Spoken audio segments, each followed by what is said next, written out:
Hi friends, welcome back to my channel. అందరూ ఎలా ఉన్నారు? ఈరోజు వీడియోలో మనం చికెన్ బిర్యానీ ఎట్లా ప్రిపేర్ చేసుకోవాలో చూసేద్దాం. ఫస్ట్ అయితే చికెన్ని మ్యాగ్నేట్ చేసుకోవాలి అన్ని మసాలాలతో.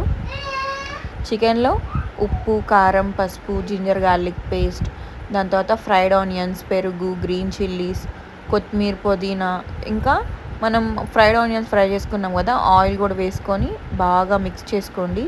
అన్ని మసాలాలన్నీ పట్టేలా బాగా మిక్స్ చేసుకొని ఒక 1 అవర్ లేదా 2 అవర్స్ ఫ్రిడ్జ్లో పెట్టి మ్యాగ్నేట్ చేయండి. మీకు ఒకవేళ ఇంకా ఎక్కువ టైం ఉంటే ఇంకా ఎక్కువ టైం ఉంచినా కానీ పర్ఫెక్ట్గా మ్యాగ్నేట్ అయ్యిద్ది చికెన్.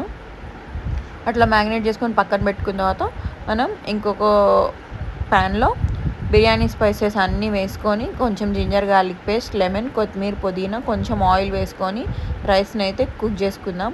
దాని తర్వాత ఇంకొక ప్యాన్లో మనం ముందుగా మ్యాగ్నేట్ చేసుకున్న చికెన్ మొత్తం వేసి ఆయిల్ మొత్తం పైకి తేలేంత వరకు కుక్ చేయాలి. బాగా అవి మొత్తం కుక్ అయిన తర్వాత మనం దానిపైన రైస్ని లేయర్స్లో వేసుకుందాం.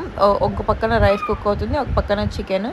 ఇవి రెండు చూసారా, చికెన్ ఎంత బాగా కుక్ అయిందో, ఆయిల్ మొత్తం పైకి తేలింది. ఇప్పుడు ఈ టైంలో మనం హాఫ్ బాయిల్ 90% కుక్ చేసుకున్న రైస్ని లేయర్స్గా వేసుకొని దానిపైనుంచి ఫ్రైడ్ ఆనియన్స్, కొత్తిమీర, పుదీనా, క్యాష్యూస్ అన్నీ వేసుకొని, మీకు కావాలంటే ఫుడ్ కలర్ కూడా వేసుకోండి. నేనైతే ఫుడ్ కలర్ వేసాను, అదైతే ఆప్షనల్. మీకు ఇష్టం ఉంటే వేసుకోండి, లేకపోతే లేదు. అట్లా వేసుకున్న తర్వాత ఇంకా గార్నిష్ చేసుకొని మనం మీడియం ఆర్ లో ఫ్లేమ్లో పెడితే ఇంకా మంచిది.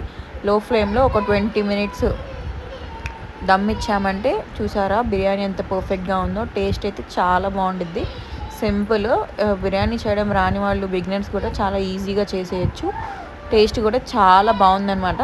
మేమైతే రైతాతో తిన్నాము, ఇంకా వేరేది ఏం అక్కర్లేదు. దాంట్లోనే మనకు మసాలా ఉండేది కాబట్టి బిర్యానీ అయితే చాలా సూపర్గా ఉంది. ఈ వీడియో నచ్చితే please like, share and subscribe to my channel. Bye friends, మళ్ళీ నెక్స్ట్ వీడియోలో కలుద్దాం.